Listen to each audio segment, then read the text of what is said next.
So you're trying to figure out what to do with your life. This is a problem that you won't just experience early on. Even when you find a path, you'll find other things that allude that you should be on different paths. So I came up with a 7-step process that you'll probably have to implement a few times in your life, but it's well worth it if you're trying to find the thing that you'll enjoy doing while simultaneously building towards a life that you want. So here's the 7-step system I've created for myself. Number 1 is create a list of the things that are already working, with number 1 being the thing that works the most. So using me as an example, the thing that has made me the most money and has helped my life the most is being a YouTuber. It just straight up is. There are a lot of times where I've been like, I really don't want to be a YouTuber. Doesn't matter, I'm still gonna write it down. And then it's thinking of what are the elements of the thing that have been working that I think I can do for a long time, or just writing down the parts about it that you specifically like more. So using me as the example, what about YouTube was the thing that I really stopped enjoying?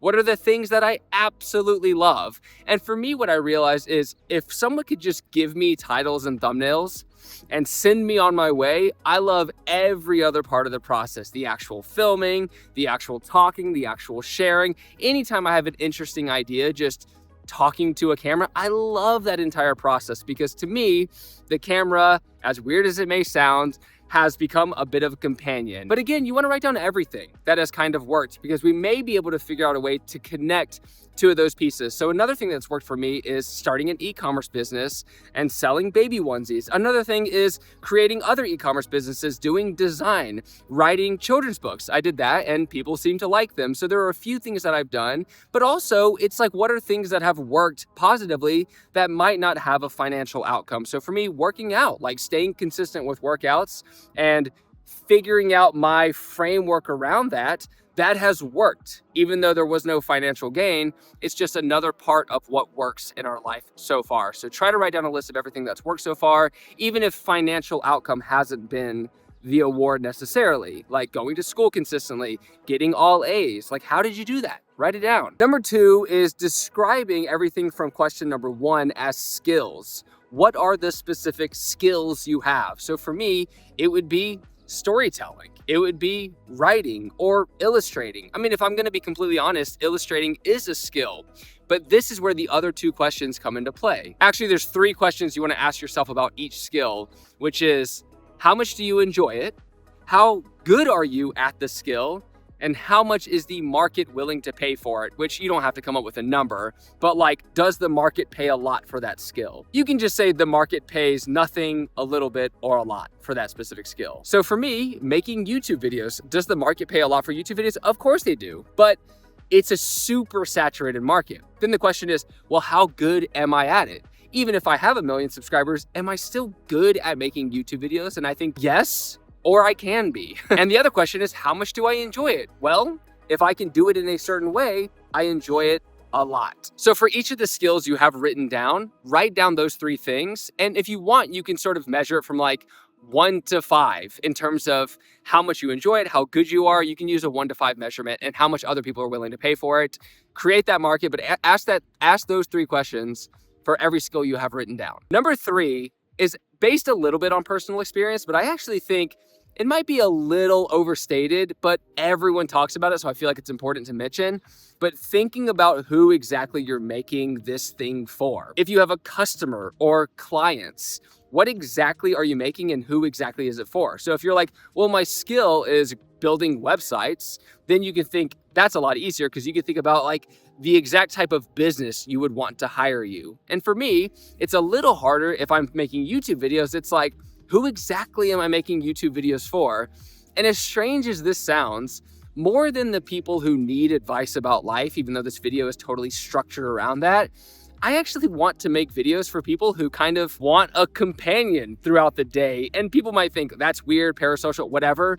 That's kind of who I make videos for. I like the fact that people who are on their grind and are working and are in it, you know, they're in school, they're doing whatever, or they're just like at a job, you don't have like friends around you constantly that are just gassing you up. You just can't have that in any real world scenario. So I like the fact that I can make a video where if you're sitting there working and you're like, oh, I need a break, or you're going for a walk, you can open one of my videos and it feels like you have a homie who's cheering you on, a homie who's keeping you accountable. Like I watch vlogs as well, and I like when I'm like, okay, I feel like there's people out there who are rooting for me, even if they're not directly around me. Plus, you can be in an environment in a city where there aren't a lot of people who are excited to do the thing you like or do the thing you do. So you kind of do need to build your community on the internet in different locations if you don't have that around you, which for me, as a YouTuber living in Dallas now for the last year, it kind of is that way with me. There's not a lot of vloggers here or people making this kind of content. So I kind of do need to go to the internet to build relationships. I do go on Instagram and DM people and say like,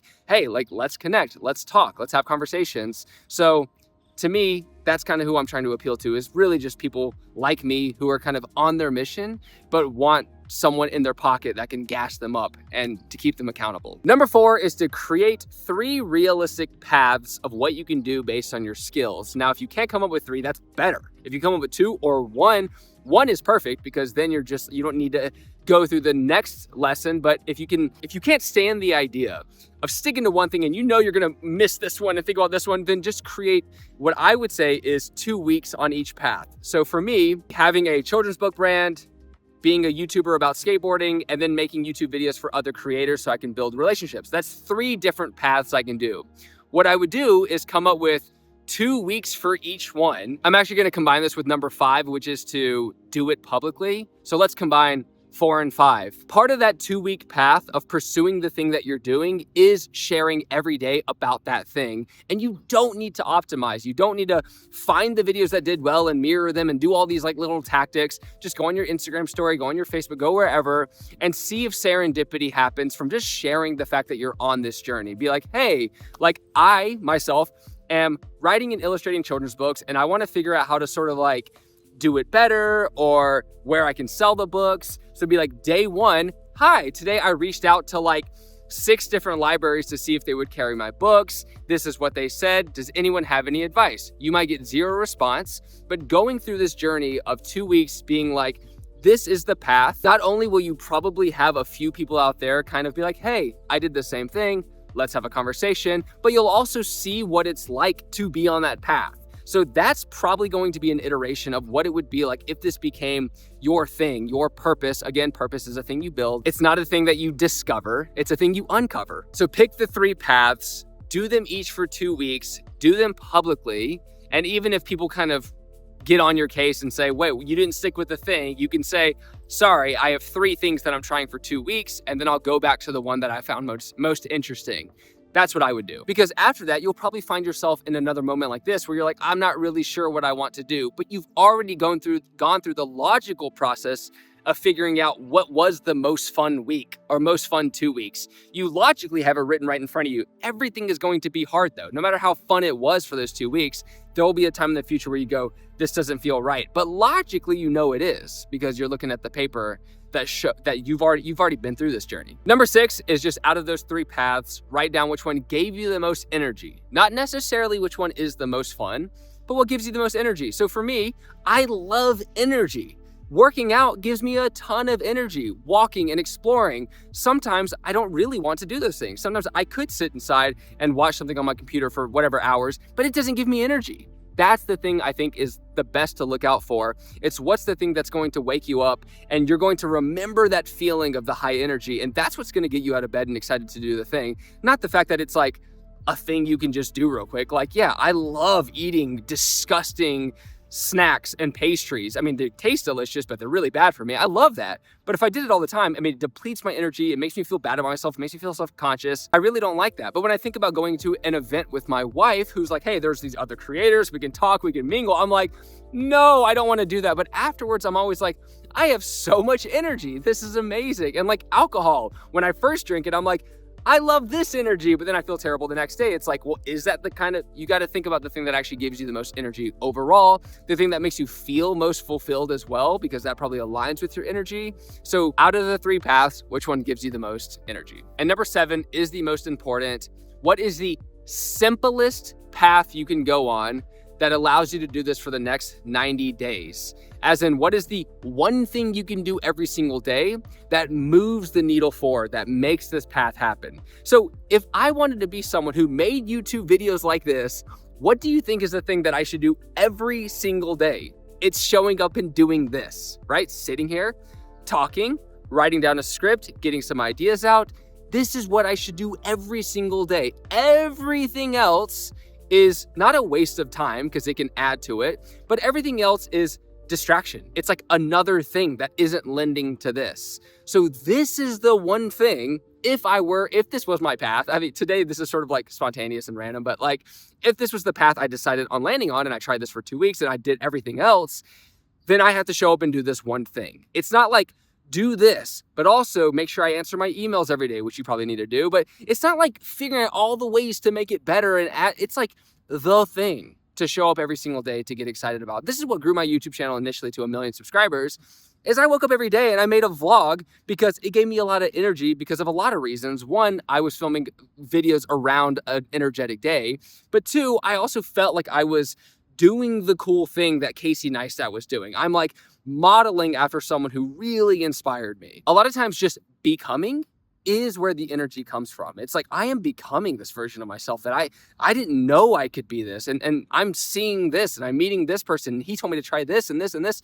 That's really exciting. It's really stimulating. So cut out everything that doesn't allow you to do the thing that you should be doing. I think that's really important. And that's basically the 7 steps. I do want to add one more thing because I think the world will keep beating you down with ethereal nonsense. Like you've heard so many things that just aren't useful. And if it isn't useful, I don't think you should think about it, especially when things aren't like written in facts, right? The idea of purpose in general isn't really a fact. It's kind of this like idea of like, what's the thing I'm meant to do as an individual? You're never going to discover something. I'm sorry. Like, it's just not going to happen where you're like, I'm meant to do that over there. I just watched this K-drama the other day with my wife where this girl was like, I meant to cook. And then she's like, that's my purpose. It's like, you get this idea where it's like, I would like to be a cook.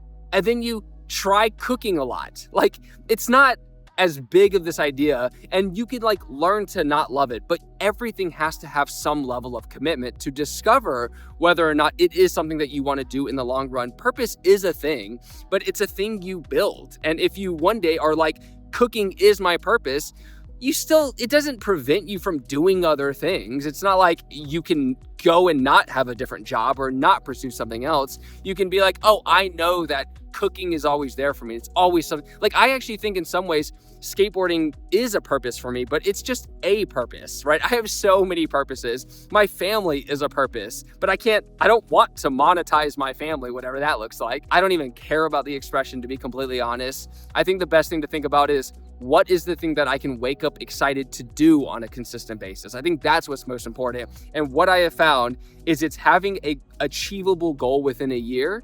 It's creating the thing you can do every single day that will inevitably lead you to that goal if you do it. So if you want 1,000 subscribers, I imagine making a YouTube video every single day, no matter how bad it is, will probably get you very close to that goal. I imagine if you say, I want to be a writer, whatever that means, it's not a practical goal. I hate that idea because you kind of need to be like, I want to write a 1,000-page book. Perfect. If you want to write a 1,000-page book, how do you get there in a year? You write 3 pages a day. Like, that's how you end up getting there. It's a beautiful day.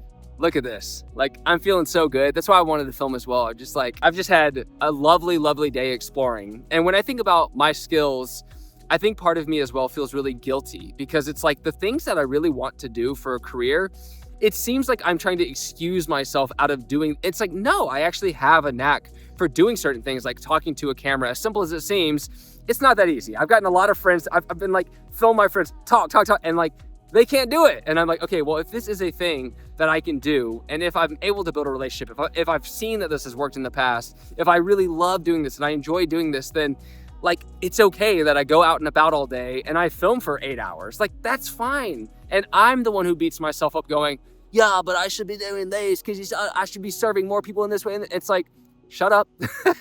That's just me talking to myself. Shut up. Just do the thing. All right. You found something you love doing. It's worked. Keep doing it. And hopefully it's useful to you as well. Anyways, if you want some accountability, comment down below the thing you're going to stick to for 2 weeks and then stick to it. All right, take care.